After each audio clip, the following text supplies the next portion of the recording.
Il y a un moment dans la vie où tout semble figé, où les jours se ressemblent, où tes efforts n'ouvrent aucune porte et où même l'espérance devient un luxe difficile à s'offrir. Et pourtant, ce moment de stagnation apparente cache souvent une vérité secrète. Le point de bascule est plus proche que tu ne le crois.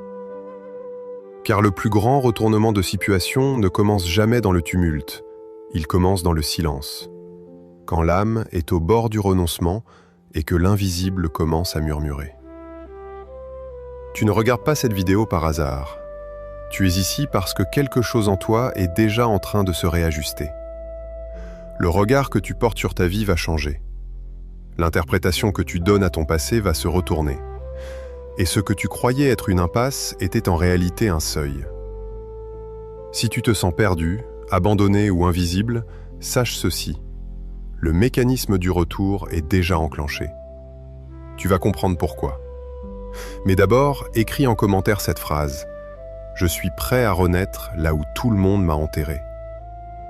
Cela marquera le début de ton retournement intérieur.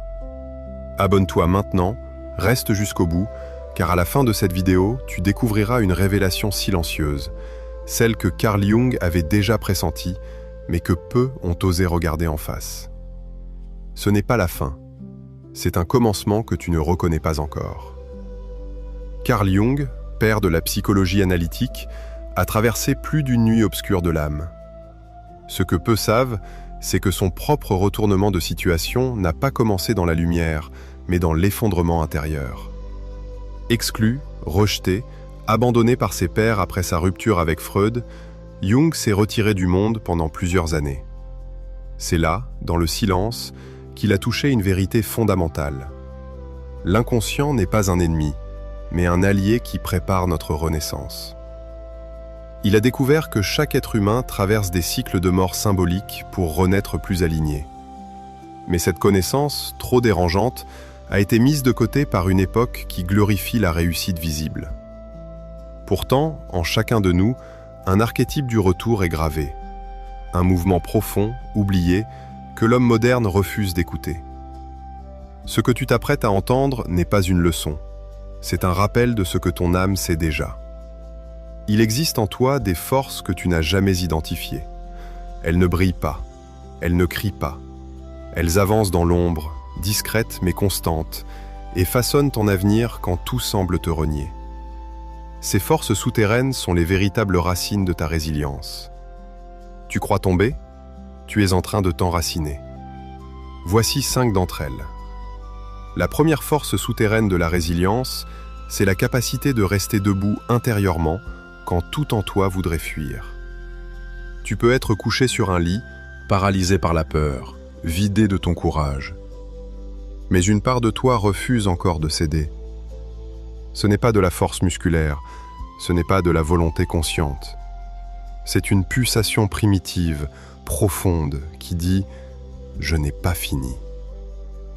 Même quand tu ne sais pas pourquoi tu continues, même quand tu ne crois plus au sens, tu continues quand même.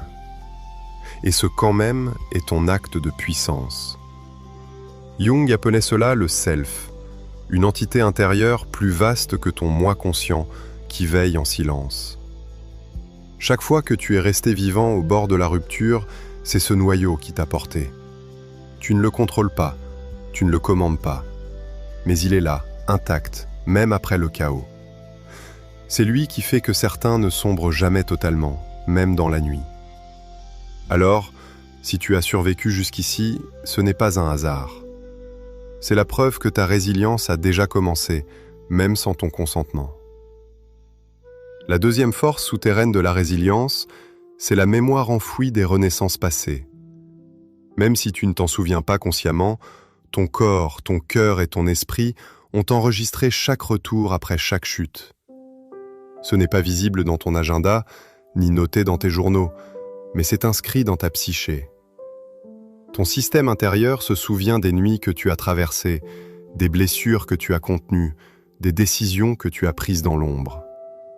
Chaque fois que tu as perdu quelqu'un, que tu as échoué, que tu as touché le fond, quelque chose en toi s'est reconstruit. Pas comme avant, pas plus fort, mais plus vrai. Jung appelait cela le processus d'individuation. Cette lente alchimie intérieure qui transforme la souffrance en matière noble. Ce n'est pas l'oubli qui t'a sauvé, c'est la trace laissée en toi par le combat silencieux. Aujourd'hui encore, cette mémoire travaille. Elle t'aide sans que tu le saches. Et si tu entends ce message, c'est que quelque chose en toi est prêt à se rappeler. La troisième force souterraine de la résilience, c'est la confrontation avec l'ombre. Pas celle des autres, mais la tienne. Cette part de toi que tu rejettes, que tu nies, mais qui contient aussi une énergie brute, indomptée, capable de tout traverser. L'ombre n'est pas un démon, c'est un fragment de toi, mal compris, mal intégré, mais porteur d'une puissance inexploitée. Lorsque la vie t'arrache tes repères, c'est souvent l'ombre qui prend le relais. Elle te pousse à dire non quand on te piétine. Elle hurle quand ton âme est silencieuse. Elle te fait survivre à des situations que ton moi rationnel n'aurait jamais pu endurer. Mais pour accéder à cette force, tu dois l'affronter, l'écouter, l'aimer. Jung disait « Ce que tu ne veux pas voir en toi revient toujours sous la forme du destin. » Si tu veux changer ton destin, commence par regarder ton ombre. Tu y trouveras une énergie que personne ne peut faire. T'as jamais enseigné à libérer. La quatrième force souterraine de la résilience, c'est le refus absolu de trahir ton âme, même en silence. Il y a des moments où tout serait plus facile si tu reniais qui tu es, si tu faisais semblant, si tu te rabaissais pour rentrer dans le moule. Mais il y a une ligne en toi que tu ne franchis pas. Même si personne ne le voit, même si cela te coûte des relations, de l'argent ou ta place. Ce refus n'est pas de l'orgueil, c'est une fidélité radicale à ton être profond. Ce n'est pas une rébellion bruyante, c'est une cohérence muette, une posture invisible mais inébranlable. Jung parlait ici du soi comme autorité suprême, ce centre intérieur qui dicte un chemin, parfois douloureux, mais toujours juste. Tu peux tomber, tu peux douter, mais tu ne te trahis pas. Et c'est cela qui te sauve. Dans une société qui te pousse à l'adaptation constante, celui qui reste fidèle à son âme est déjà un survivant. La cinquième force souterraine de la résilience, c'est la solitude transcendée. Pas l'isolement subi, mais la solitude choisie. Celle que tu acceptes quand tu comprends que personne ne viendra vraiment te sauver. Celle qui devient un sanctuaire, non une punition. Dans cette solitude, tu apprends à t'écouter, à discerner ta voix du vacarme du monde. C'est là que se loge le retournement, quand tu ne fuis plus le vide, quand tu ne combles plus l'absence, quand tu te tiens debout, seul, mais aligné. Jung appelait cela le retour à l'âme, un processus initiatique où le bruit cède sa place à la révélation. Ce n'est pas la solitude qui te brise, c'est la résistance à cette solitude. Mais quand tu l'embrasses, elle devient puissance, elle devient lumière, elle devient chemin. Et c'est dans ce silence, souvent, que ta nouvelle vie commence. La sixième force souterraine de la résilience, c'est l'acceptation consciente du chaos comme matière première de transformation. Tu as appris à croire que le désordre est une erreur, que la perte est un échec, que la confusion est le signe d'une défaite intérieure. Mais tout retournement profond commence par une dislocation. C'est le chaos qui déchire les structures mortes. C'est lui qui oblige ton ancien moi à céder la place à ce que tu dois devenir. Jung voyait dans le chaos un archétype alchimique, l'opus contra naturam, l'œuvre contre nature, par laquelle l'homme se reconstruit contre ses attentes. Rien ne renaît dans l'ordre, c'est toujours par une crise que s'ouvre une conscience, par un effondrement que se libère une énergie. Ta douleur actuelle n'est pas une fin, elle est la recombinaison d'éléments plus vrais. Quand tu ne résistes plus au chaos, il devient un feu sacré. Il brûle l'illusion, mais il éclaire le chemin. C'est la désintégration volontaire du masque pour que l'âme puisse enfin respirer. C'est là, recommence. La 7e force souterraine de la résilience, c'est la capacité de porter une vision intérieure, quand tout à l'extérieur nie son existence. Tu vois quelque chose que personne d'autre ne voit. Tu ressens un appel que personne ne comprend. Tu avances vers une image intérieure que tu es le seul à percevoir. Et pourtant, malgré l'incompréhension, malgré l'absence de preuves, tu continues. C'est cela, la vraie résilience. Non pas tenir face à l'adversité visible, mais marcher guidé par une vérité intime que le monde ignore. Jung disait que les symboles de l'inconscient sont plus vrais que les faits. Si ton âme t'a montré un futur, ce n'est pas une illusion, c'est une promesse. Mais elle exige de toi une foi sans témoin, une persistance sans approbation, une marche solitaire vers un territoire que personne ne valide. C'est dans ce silence que se forge le retournement. Non pas parce que le monde te reconnaît, mais parce que toi, tu refuses de trahir la lumière que tu as vue, même dans l'obscurité. Tu croyais que la transformation était un processus linéaire, clair, presque logique. Mais la métamorphose véritable ne se déploie jamais dans la clarté. Elle se tisse dans des zones d'ambiguïté, d'inconfort, de paradoxes vivants. Ce ne sont pas des obstacles, ce sont des passages. Derrière chaque tension, une mutation attend. Voici 5 tensions secrètes qui accompagnent toujours ce que la vie est en train de reconfigurer. La première tension secrète de la métamorphose, c'est le conflit entre ce que tu désires et ce qui te libérerait réellement. Une grande partie de ta souffrance vient du fait que tu cours après ce qui t'attache. Tu crois vouloir la paix, mais tu refuses la rupture qui la rendrait possible. Tu crois chercher l'amour, mais tu n'oses pas affronter la solitude nécessaire pour le purifier. Tu poursuis un idéal hérité, inconscient, parfois transmis, parfois imposé, mais rarement interrogé. Et pendant ce temps, une autre partie de toi, plus silencieuse, plus vraie, résiste. Elle t'empêche d'obtenir ce que tu crois vouloir, non pour te punir, mais pour t'arracher à l'illusion. Jung aurait dit que l'âme se révolte contre les objectifs du moi lorsqu'ils sont en dissonance avec la vérité intérieure. Tant que tu refuses d'écouter ce conflit, il t'épuisera. Mais dès que tu le regardes en face, il devient un signal. Tu ne manques pas de clarté, tu es au cœur d'un tiraillement sacré, entre ton désir façonné et ton besoin profond. C'est ce tiraillement qui, s'il est assumé, finit par te briser, puis te libérer. La deuxième tension secrète de la métamorphose, c'est la culpabilité paradoxale de devenir toi-même. Tu crois que le combat, c'est de t'élever. Mais un autre combat plus insidieux t'attend, celui de ne pas te sentir coupable de cette élévation. Chaque pas vers ton authenticité te confronte au spectre d'une trahison invisible. Trahir les attentes de tes proches, les normes de ton milieu, la loyauté envers ceux qui t'ont connu avant. Tu sens naître en toi un feu nouveau, mais il te brûle les ailes parce qu'il dérange l'ordre établi. Et plus tu t'en rapproches, plus tu te demandes si tu as le droit d'exister dans cette version libre, déliée, indomptable. Jung disait que devenir soi est un acte radical qui déclenche forcément la résistance des structures anciennes. Ce n'est pas l'ambition qui t'effraie, c'est la solitude qui accompagne la cohérence. Cette tension ne peut pas être résolue par le compromis.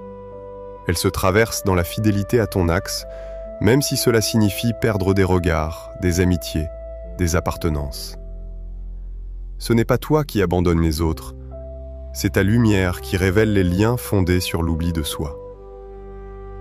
La troisième tension secrète de la métamorphose, c'est le vertige de ne plus savoir qui tu es quand l'ancien toi s'effondre. Au moment même où tu lâches tes anciennes croyances, ton identité forgée, tes certitudes de façade, tu entres dans une zone vide. Tu n'es plus la personne que tu étais, mais tu n'es pas encore devenu ce que tu seras. C'est un entre-deux brutal. Tu as l'impression de flotter sans repère, sans nom, sans ancrage. Et pourtant, c'est dans ce vide que la vraie réinvention peut se produire. Jung appelait cela la nigredo, la phase noire de l'alchimie psychique où toute structure s'effondre avant la recomposition. C'est un passage sacré, mais insupportable pour l'ego. Il hurle, il s'accroche, il multiplie les distractions pour ne pas faire face à ce silence identitaire. Mais si tu résistes à la panique, si tu acceptes cette sensation de néant, tu découvriras que l'identité la plus puissante est toujours née d'un oubli volontaire. Car ce n'est pas toi qui construis la prochaine version de toi-même, c'est la vie, à travers toi, qui prépare un être plus vaste. Et cela exige l'abandon de tous les masques. La quatrième tension secrète de la métamorphose, c'est le sentiment irrationnel d'être en retard alors que tu es exactement au bon endroit. Tu regardes les autres avancer, réussir, cocher des cases. Tu sens l'urgence t'envahir. Une voix en toi crie que tu as manqué ta vie, que tu es en décalage, que tu dois vite te rattraper. Mais cette voix ne vient pas de ton âme, elle vient du monde, elle vient de la norme, elle vient de la peur.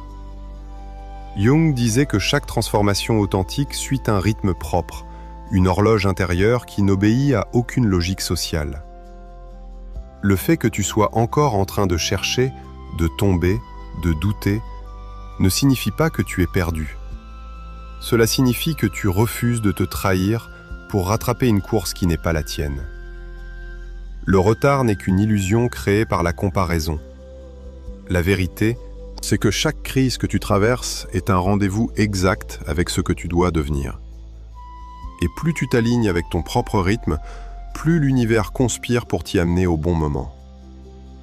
La métamorphose ne connaît ni début ni fin, elle n'a que des seuils. Et tu viens d'en franchir un. La cinquième tension secrète de la métamorphose, c'est la nostalgie de la douleur connue, même quand tu es sur le point de guérir. Il y a en toi une partie étrange qui s'agrippe à l'ancien malheur, non pas parce qu'il te fait du bien, mais parce qu'il t'est familier. Tu connais ses contours, ses habitudes, ses limites. Tu sais comment survivre avec lui. Et quand la guérison approche, quand la lumière revient, tu ressens un tiraillement. Une peur de ne plus savoir qui tu seras sans ta blessure. Jung affirmait que l'inconscient peut saboter la guérison si celle-ci menace une structure psychique stable, même si elle est souffrante. C'est une vérité dérangeante. Parfois, ta douleur est devenue une identité. Elle t'a défini, elle t'a protégé, elle a justifié certaines retraites, certaines inerties. Et la perdre, c'est perdre un pan entier de ton histoire. Mais tu ne peux renaître sans accepter de dire adieu à ce qui t'a autrefois soutenu. La nostalgie de la douleur est réelle. Mais elle n'est pas un signe de régression. Elle est le dernier cri d'un passé qui sait qu'il n'a plus sa place. La sixième tension secrète de la métamorphose, c'est le décalage entre ce que tu ressens intérieurement et ce que tu es capable d'exprimer extérieurement. Tu vis des mouvements profonds, des prises de conscience violentes, des basculements invisibles. Mais quand tu veux en parler, tout sonne faux. Les mots sont pauvres, les regards sont vides, les gens ne comprennent pas. Alors tu te tais, et ce silence t'isole encore plus. Tu vis une révolution intérieure sans témoin. Jung a observé ce phénomène chez ceux qu'il appelait les âmes avancées. Leur vie psychique va plus vite que ce que le langage humain peut traduire. Ce que tu traverses n'est pas de la confusion, c'est de la profondeur inexprimable. Et ce que tu vis n'est pas de la solitude, c'est une initiation. La tension entre ton monde intérieur et le monde extérieur ne sera jamais totalement résolue. Elle est là pour t'obliger à descendre encore plus en toi, pour que tu cesses de chercher à être compris et que tu apprennes à te contenir. Ce n'est pas une punition, c'est une purification. Et un jour, sans que tu saches pourquoi, quelqu'un croisera ton regard et il lira toute la vérité que tu n'as jamais pu dire. La septième tension secrète de la métamorphose, c'est le paradoxe d'avoir l'impression de régresser au moment même où tu es en train d'évoluer. Tu pleures plus souvent, tu doutes plus qu'avant, tu te sens plus vulnérable, tu te crois faible, perdu, instable. Mais en réalité, tu es en train de t'ouvrir. Là où tu étais figé, tu deviens sensible. Là où tu étais fermé, tu deviens perméable. Ce n'est pas une chute, c'est une mue. Et toute mue commence par une sensation de fragilité. Jung disait que l'évolution de la conscience passe par un retour au chaos, à l'émotion, au déséquilibre apparent. Tu croyais que devenir fort, c'était ne plus trembler. Mais la véritable force, c'est de trembler sans fuir, de pleurer sans se détester, d'avancer avec un cœur exposé. Cette tension est le signe que l'ancien système de protection se dissout. Tu n'es pas en train de perdre le contrôle. Tu es en train de laisser la vie te traverser. Et cela, peu le supportent. Mais ceux qui l'acceptent renaissent avec une clarté que rien ne pourra plus jamais effacer. Ce que tu viens d'apprendre ne suffit pas à te transformer. La connaissance ne devient puissance que lorsqu'elle s'incarne dans des gestes. Et ces gestes, aussi simples soient-ils, déclenchent une alchimie réelle à l'intérieur de toi. Voici 5 actes pratiques de transmutation intérieure que tu peux commencer dès maintenant, pour que ton retournement ne soit plus une idée, mais une réalité. Le premier acte pratique de transmutation intérieure, c'est d'écrire ta rupture avec l'ancien toi, à la main, en silence, puis de brûler cette lettre. Ce n'est pas symbolique, c'est opératoire. Ce que tu couches sur le papier devient une matière psychique visible. Tu dois nommer ce que tu abandonnes, les croyances limitantes, les peurs déguisées en prudence, les attachements au regard des autres. Tu dois le formuler, sans détour, avec vérité. Ensuite, tu dois le brûler, dans le calme. Et pendant que le feu dévore ces mots, tu prononces une seule phrase, avec tout ton corps. Je ne suis plus cette version de moi-même. Ce n'est pas une affirmation magique, c'est une scission réelle. Jung disait que tout changement durable commence par un acte rituel.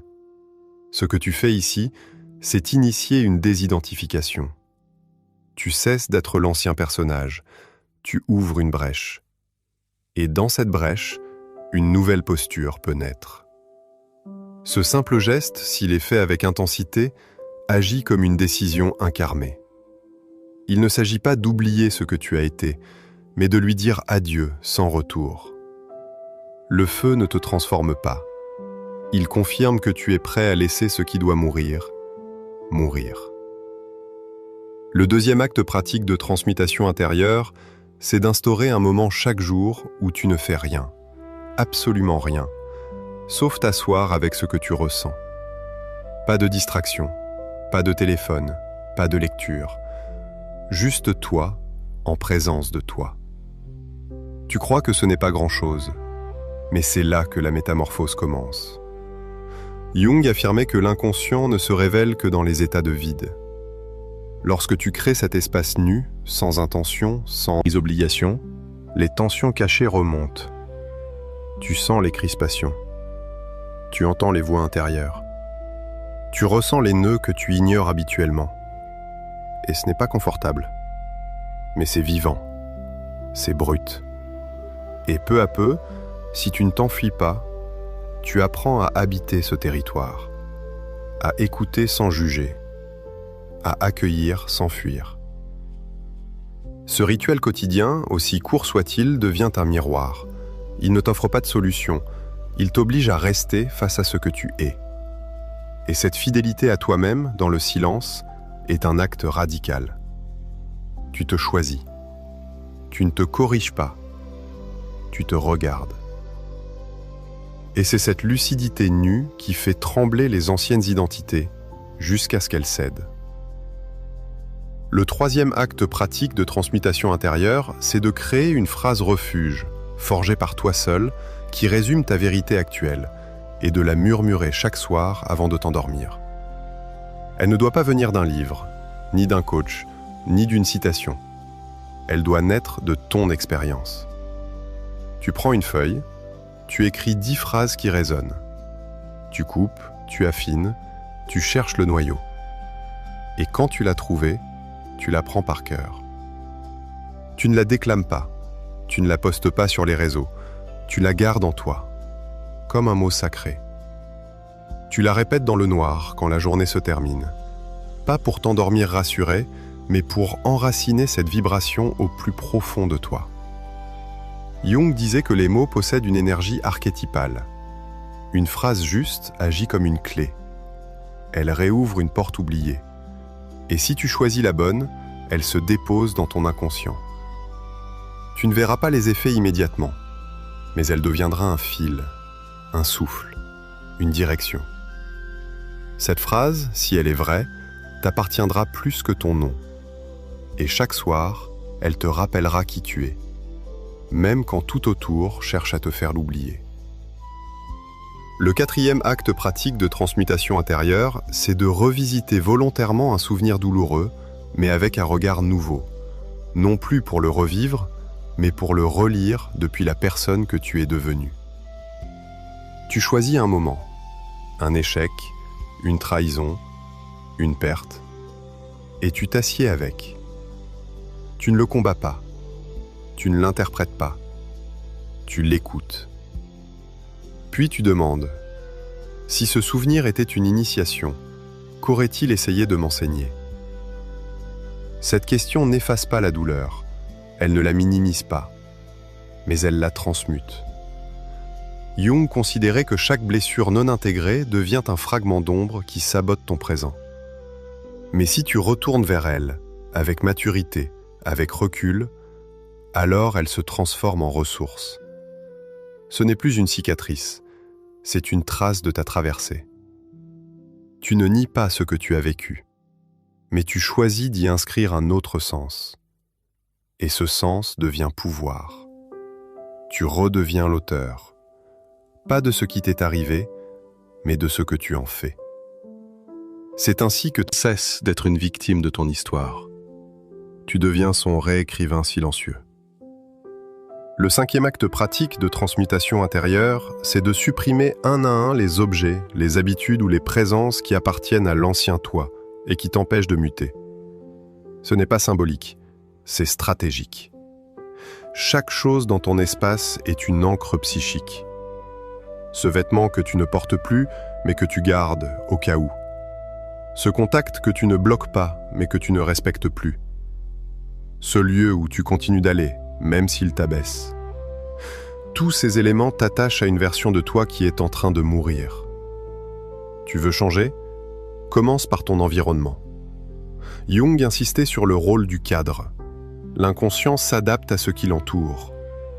Si tu vis dans les ruines de ton passé, ne sois pas surpris que ton avenir n'arrive pas.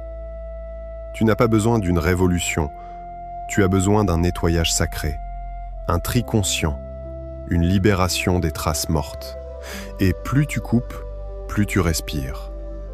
Plus tu respires, plus tu te redéfinis. Ce n'est pas du minimalisme, c'est une épuration identitaire.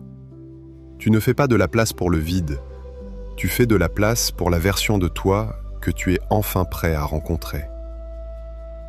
Le 6e acte pratique de transmutation intérieure, c'est de parler à voix haute à la part de toi que tu as abandonnée et de l'inviter à revenir. Cette part n'a pas disparu. Elle s'est réfugiée dans un coin de ton inconscient, humiliée, gelée, parfois même oubliée.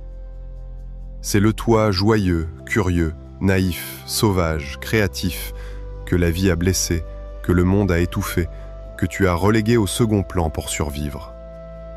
Mais aujourd'hui, tu n'as plus besoin de le bannir. Tu as la maturité pour le protéger, l'intégrer, l'aimer. Alors tu choisis un moment.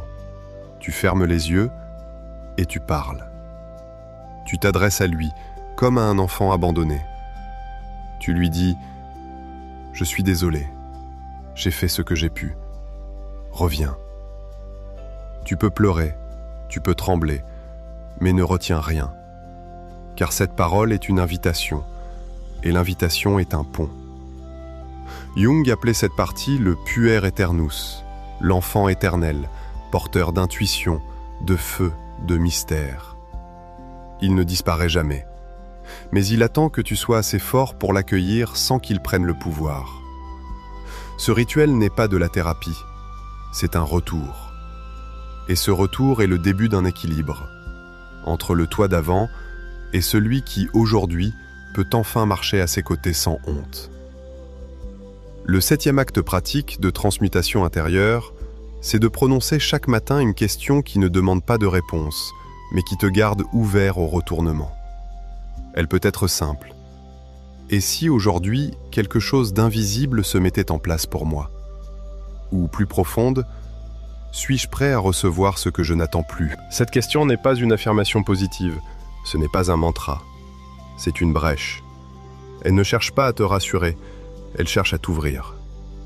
Jung disait que l'inconscient réagit à ce que tu es prêt à percevoir. Si tu commences la journée avec une question vivante, tu changes ton champ perceptif. Tu t'alignes avec l'inattendu. Tu n'ordonnes plus à la vie ce qu'elle doit faire. Tu l'écoutes. Tu l'interroges. Et cette posture d'écoute transforme ta journée entière. Tu ne forces plus les choses. Tu captes les signes. Tu reconnais les synchronicités. Tu fais de la place au retournement. Ce rituel n'exige que quelques secondes, mais il te positionne autrement dans le monde. Non plus comme celui qui contrôle, mais comme celui qui est prêt. Et cela suffit pour que le réel commence à t'étonner à nouveau. Si tu es arrivé jusqu'ici, c'est que quelque chose en toi a déjà changé. Ce que tu appelles encore ta vie n'est peut-être plus qu'un décor ancien que ton âme a déjà quitté. Tu le sais sans savoir l'expliquer. Les choses ne résonnent plus comme avant. Les conversations s'épuisent. Les anciens rêves deviennent ternes. Et en même temps, un appel sourd monte de l'intérieur. Ce n'est pas un cri, c'est un frémissement. Un mouvement discret mais irréversible. Tu sens que tu ne peux plus faire semblant, que tu ne peux plus recoller les morceaux d'une version de toi qui ne t'appartient plus. Ce que tu vis, ce n'est pas une crise, c'est une transition. Ce n'est pas un effondrement, c'est une mue. Carl Jung disait que nous ne devenons pas éclairer en imaginant des figures de lumière, mais en rendant l'ombre consciente. Ce que tu as fait ici, dans ce voyage, c'est exactement cela. Tu as éclairé tes ombres. Tu as regardé tes contradictions. Tu as visité tes tensions internes non pas pour les fuir, mais pour les comprendre. Et c'est en cela que tu te distingues de ceux qui attendent passivement que la vie les transforme. Toi, tu t'es approché du feu. Tu as touché ta propre structure. Tu as nommé ce qui devait mourir. Et cela fait de toi non pas un survivant, mais un artisan de ton retournement. Mais sache une chose, ce retournement ne ressemblera à aucun scénario que tu avais prévu. Il ne sera pas spectaculaire, il ne sera pas applaudi, il ne sera peut-être même pas reconnu, mais il sera réel, il sera juste, et il sera tien. Tu ne ressusciteras pas dans le regard des autres, tu ressusciteras dans le silence, un matin, en te rendant compte que tu ne portes plus le même fardeau, que tu n'as plus besoin de convaincre, de courir, de réparer, que tu es simplement là, debout, dans ton axe. Tu ne seras pas devenu parfait, tu seras devenu entier. Et c'est cela le retournement, non pas changer de peau, mais revenir à l'os, à l'origine, à l'essence. Ce que la vie te demande maintenant, ce n'est pas d'être plus fort, c'est d'être plus vrai. Ce n'est pas de t'adapter, c'est de t'aligner. Tu n'as rien à prouver, tu n'as rien à forcer. Tu n'as qu'à continuer, chaque jour, à poser un acte de présence, un geste cohérent, une parole juste, une écoute sincère. Et la transmutation se poursuivra, pas à pas, geste après geste, fracture après fracture, jusqu'à ce que tu ne sois plus en attente de miracle, parce que tu seras devenu ce miracle. Alors, maintenant, si ce message a résonné, ne le garde pas pour toi. Il y a quelqu'un, quelque part, qui vit cette même tension que tu viens de traverser, mais qui ne sait pas encore qu'un retournement est possible. Partage-lui cette vidéo. Laisse un commentaire avec cette phrase. Je suis prêt à renaître dans l'obscurité qui m'a vu tomber. Et surtout, souviens-toi de ceci. Tu ne vois pas cette vidéo par hasard. Tu es ici parce que la vie, déjà, te murmure que c'est ton heure. Tu ne perds pas la tête. Tu retrouves ton axe. Tu ne deviens pas fou. tu redeviens entier. Tu ne t'effondres pas, tu t'élèves, dans un sens que seule ton âme peut encore entendre.